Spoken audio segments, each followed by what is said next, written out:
Yo, what's going on, guys? It is Foxy90 here, and welcome back to a brand new video for you guys today here on my channel. Today we are back with my F1 2017 Career Mode Season 3, Part 3 for the Bahrain Grand Prix. And as you can see, Chris came along and he was basically talking about how we may need to push the car harder, even though I have no resource points. And you can see that Red Bull, Ferrari and Force India all actually made big upgrades over the winter. So, in theory, I think Chris can just shut up for the time being. But anyway, as you can see, there is still a long way to go before we get anywhere near to the match of the pace of the Mercedes and the Ferraris. And however, for the start of the season, we've been doing a great job. Now, I'm focusing here on the core competency progress, and I want to have a look at simultaneous development. Because really, it feels as if the Red Bull is very good with its chassis and aerodynamics. It's not as good as the Ferrari and the Mercedes, I'll give or take, but it's still up there. But it's the powertrain that I definitely want to take my more focus to. And as you can see, I'm looking towards the ultimate upgrades. Now, I know this is going to mostly focus on fuel efficiency, but, you know, it's a massive engine upgrade and will also be very, very useful for the car. And then we can start focusing on trying to get the major engine upgrades, which I got on the Mercedes last season. That's where I want to go with it. And then aerodynamics and chassis, I'll work on at other points throughout the season. So that's the intention, and that's where we're going to go to. But anyway then, we need to get on and get the practice programs complete. And in order to get the simultaneous development practice or core competency progress that we're looking for, we need to complete 15 practice programs, which are all in the purple. So we're looking to get those purple lap times. And as you can see, I do practice 1 and practice 1 with the fuel, with the tire stuff and other things that I can't get out of my mouth. But into practice 2 then, this is where I've gone and done the tire wear test, because of course, practice 1 is in the daylight, whereas practice 2 is in the night, or is in the evening time, and that's the exact same time when the race is going to take place. So you're going to get a better feeling for the car in practice 2 for the race. So I decided to do the tyre wear test in there, and then when it came to the qualifying simulation run, I just decided to skip to practice 3 because I accidentally clicked retire from session rather than return from garage. But it doesn't really matter again with this one. You're going to get a slightly different balance with the car, but at the end of the day, I was looking to just try and get around. And I'm not going to lie, I wasn't very quick around here. I was actually quite slow. And then finally, we're going to be doing the race strategy. Now, I've been ignoring these ones just because I really haven't been bothered to do them. But now that I want to get that simultaneous development, I am going to be looking to complete this one to get that extra purple practice points in order for the core competency progress. So that's why I'm doing that one. Because normally I just don't do them because I just can't be bothered to go around for 3 laps doing absolutely nothing but just sticking to a delta time. So we're going to have a listen then to the voicemail here from Emma, and she's basically going to inform us that she wants us to, I believe, qualify the top 5, I think it is, for this race. Yeah, top 5, and beat Kimi Raikkonen. So they've lowered my qualifying objectives because, quite frankly, my qualifying is an absolute disaster. Always has been, and yeah, and then I tend to pick it up in the race. So it's Q1, then we have a horrible final corner there. We get way too much, take way too much curbing than we would have liked. We really didn't even need to hit the curb at all. And then got a snap of oversteer on the exit as we tried to get the power down, and that flung us off. So we qualified all the way down in P11 with Daniel Ricciardo in P13. But at the end of the day, we made it through into Q2, and we didn't really need to push that hard. So honestly, doesn't really matter. It's only Q1, doesn't mean anything. So into Q2 then, we're going to be doing something completely different. I'm going to be starting the race, or hopefully starting the race on a set of soft tyres rather than the set of super soft tyres. I want to keep my strategy options open for this Bahrain Grand Prix, because I'm either going to be doing the 1-stop or I'm going to be doing a very aggressive 2-stop. That's the idea here today. And as you can see, I just made it through by just under a 1/10 of a second from Carlos Sainz, and that was a wake-up call for me, showing that we really don't have the pace around Bahrain, unfortunately. And of course, I know how strong the AIs are at Bahrain. They're crazy good. So I'm just going to have to give it everything I got. But into Q3 now. This is my final lap here. Coming towards the start finish, I can see Lewis Hamilton with a 1:27.8. I'm not going to get anywhere near that. I was nowhere near a 27.8. And it's only P7 in qualifying for the Red Bull. And I'm pretty disappointed with that, I'm not going to lie. As you can see then, Lewis Hamilton gets pole in front of Valtteri Bottas, over 0.6 of a second clear of Sebastian Vettel. Perez with a cracking lap to get P4, Ricciardo, Raikkonen, and then myself. So it's only a couple of hundredths off of Kimi Raikkonen, but, you know, you can't change that now, unfortunately. So we'll just have to roll out with what we've got. But honestly, not really happy with the car. I mean, the car, this is the funny thing. This basically showed to me that it was down to just AI performance at Bahrain.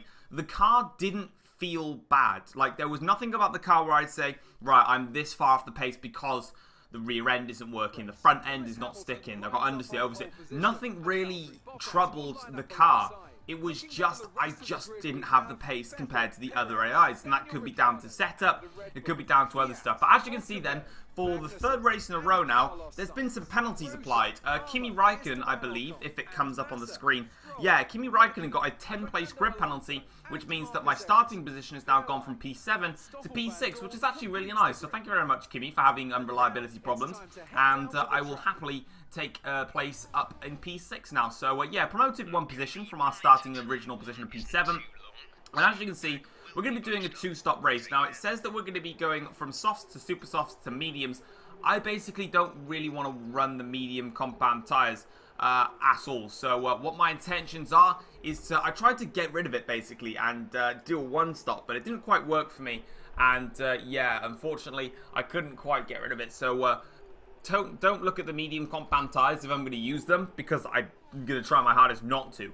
But anyway, we're coming up to the formation lap, and all we got to do is just see what we can do as I smash into the back of Perez. On the formation lap, I just tend to mess around, so yeah, that's exactly why I did that. But anyway then, on to the serious stuff now, and it's the grids here, and we've got 5 red lights here for this Bahrain Grand Prix, and it is lights out. We go here to start the Bahrain Grand Prix. A bit of a slow getaway actually. Of course, on the soft tyres, we're not going to have as much traction as we would expect here. Perez with a cracking start here, but we're going to brake nice and late in towards turn 1, and we're going to go down the inside of literally every single driver. Vettel's got a very tight line. He's actually cut turn 2 and around the outside in towards turn 3, and we've made the move stick and up into 2nd place already in this Bahrain Grand Prix. A phenomenal start to this race, but on to lap 3 of the Grand Prix now, and we've got a bit of a traffic jam behind us, and again, back end has stepped out, and we're going, oh, that was close to Sebastian Vettel there, but we're just back on circuit here, and Sebastian coming at us again, Sergio Perez, Valtteri Bottas. We look like we're going to go 4 wide here. It is a battle between the 4 cars, 3 wide, Vettel, Perez, and myself, all going towards it. Bottas sticking in behind Perez, gets a little bit of a knock, I think, from Bottas, but into turns 1, 2, and 3. We defend our position heavily against the rivals behind. Vettel and Perez now attacking as we come towards turn 4. There I go. Here come the others. They're going 3 wide now. Valtteri Bottas is in on the action here. And down the inside goes Valtteri. He makes it stick, and Vettel loses 2 places into turn 4. Bottas nicks 2. Perez stays where he is, and Vettel drops down the order, and he's lost out in all of that. And Valtteri Bottas fighting back here after having some poor races this season so far. And as you can see now, he's on the attack on myself, and I'm going to shove him very wide indeed, and towards the outside line we're going to have now. That is exactly what we wanted, and we're still in front of Valtteri for the time being, but don't expect there for me to stay there too long, because Bottas is going to be keen to get past, and he's got a much faster car, and with the AI so powerful around here, I have no doubt that Bottas is just going to fly past us at some point. But as you can see now, down the back straight here comes Valtteri Bottas. Will he go for a move into the last corner? No, he decides the best option is to stick behind me, wait for that DRS, and to be honest, if I was in this exact same situation, I probably would have dive bumped into the last corner, actually, knowing me. But the wise thing was to do what Bottas is doing. But as you can see now, here he comes once again, yet again, for another attack, and we're going to give him that extremely tight turn 1 line, and you can see he sticks to that tight line, and around the outside in towards turn 1. Take the wide line, but it's fine. We don't matter if we go that wide, because we're in front, but we've actually completely lost the back end of the car there. Just ruined the entire cornering, and Bottas once again coming at us now, as we just lost the back end on the exit of turn 2, and that cost us, and we had to cut across turn 3 there in order to get back on track properly now. But we managed to defend the position, and obviously it was fair. I didn't need to give the place back to Bottas because I was already in front of him. It was just a simple case of the back end stepping out on me, and then I had to, you know, get the sort of cut the corner, otherwise I was going to spin out. So no need to give the position back here, but we're defending again from Bottas, now taking a tight line here, going to give him some space here around the outside, but we believe there's been some contact, and Bottas has spun around. So myself and Valtteri Bottas have made contact on lap 6 of this Grand Prix. I didn't feel anything when I was coming around, so I gave the space, and here it is again then. So Bottas coming on the attack here, and towards the last corner now. There's the space all given and granted. He's got plenty of room to go around there, and he's sort of gone into the back of me there. Let's have a look on Bottas's POV. There's the tight line squeeze that I always give to the AIs, and you can see, look, I'm giving the space, but Bottas is not really turning enough. He's not turning hard enough into that corner. Either he's got to turn in harder, or he's got to just put on the brakes a little bit more. Very clumsy stuff there from Valtteri Bottas in that situation, and that's cost him badly, and that's spinning around. I'm not really sure why he decided to do that, but anyway then, moving on then onto the end of lap 9 or lap 10, I believe this is now. We're coming in for our first pit stop, and we're now going to be going onto the faster red striped super soft tyres. I could have left these for the end of the Grand Prix, but I decided I want a nice quick middle stint now in order to rebuild some pace back up. Lewis Hamilton is extremely far ahead in this Grand Prix. Don't really be expecting to challenge him anytime soon, as Sergio Perez actually gets in front of us. So Perez doing the undercut there, and that's Sebastian Vettel behind us. So we're in a fight with Perez and Vettel. In fact, Perez is actually leading the Grand Prix. So Lewis Hamilton has actually made 2 pit stops already onto lap 11 now. Don't get confused, because I've just realized I've edited and cut it out in the same location. So we're on lap 11 now. So Hamilton has pitted for a second time in this Grand Prix. Maybe he's going for a 3-stop then, which is quite interesting. We set the fastest first sector of anybody so far in this race. And I've spotted a little bit of opportunity here. And I'm going to lunge the car down the inside on Sergio Perez. And I'm going to shove him very wide on the exit there. And that is us up into the lead of the Bahrain Grand Prix. And now we need to try and push out of the DRS zone, because Perez is so much faster in a straight line that this is the point where he is going to use that to his advantage. Onto lap 15 of the Grand Prix now. Sebastian Vettel is onto the back of us here. And is a little bit worrying at this stage in the race. Vettel has overtaken Perez, and now he's onto the back of us, and here comes Sebastian Vettel now. He opens up the DRS here, goes towards the inside line of the circuit. Going to give him that tight line little squeeze. I always do it, and it always works. A little bit of a contact there, but it's fine. And in towards turn 1. Going to give him the room, because of course he's still there on the inside line. And as we saw with Valtteri Bottas, you know, I gave Bottas some space, but contact is still there. But onto lap 17, here comes Vettel once again, and this time Kimi Raikkonen has now got involved on the act. And in towards turn 1 again, tight line for Vettel, going to take that wide line, get the rich mixture down, and there you can see that was so close to contact there between Sebastian Vettel and Kimi Raikkonen, but they're now going side by side between the pair of them here, and I would love it if Raikkonen can get in front of Vettel, and he does do just that there. And as you can see, they're going to continue their fight. I'm going to come in for my final pit stop of the race. Now, I nearly went into the wall there, actually, because I wasn't looking at where I was going. I was looking at Raikkonen and Vettel fighting, but yeah, I've skipped out the medium compound tyres. I decided I don't really want to run the white wall medium tyres, so I'm not going to use them. So we're going to be going on to a set of soft tyres for the end of the race. Lewis Hamilton carries on, and I believe Lewis Hamilton, I can confirm, has been on these soft tyres since lap 10. So Hamilton definitely has to stop again, meaning that Lewis is doing the 3 stops. So in theory, we're actually in a net P1 in this race, because Bottas is out of the equation because he went into the back of us.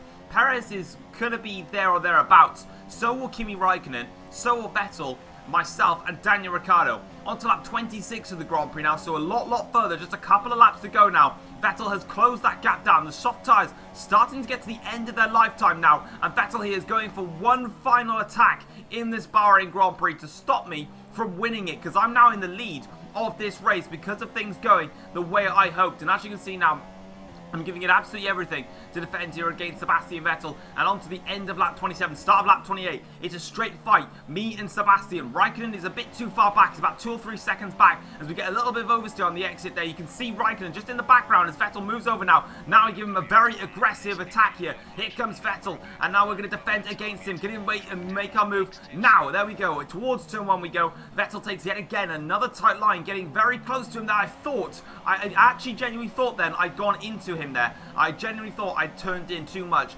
but luckily we didn't turn into him too much. And unfortunately for Sebastian Vettel, it isn't going to be enough. You can see that the rest of my rivals are hunting me down. The Ferraris gave it everything today. Perez gave it everything. Bottas gave it everything. But nobody could stop me here in Bahrain today. The checkered flag comes out, and that is the 2nd race win of the season for the Red Bull team at probably the hardest track to get a win against the AIs is Bahrain. It's such a hard circuit because the AIs are so powerful, and that was a race I had to really work hard for. No mistakes, no errors. I had to give it everything. Of course, I did make an error very early on in the Grand Prix, but overall, that was such a stunning Grand Prix, and I really enjoyed that. That was so much fun to race.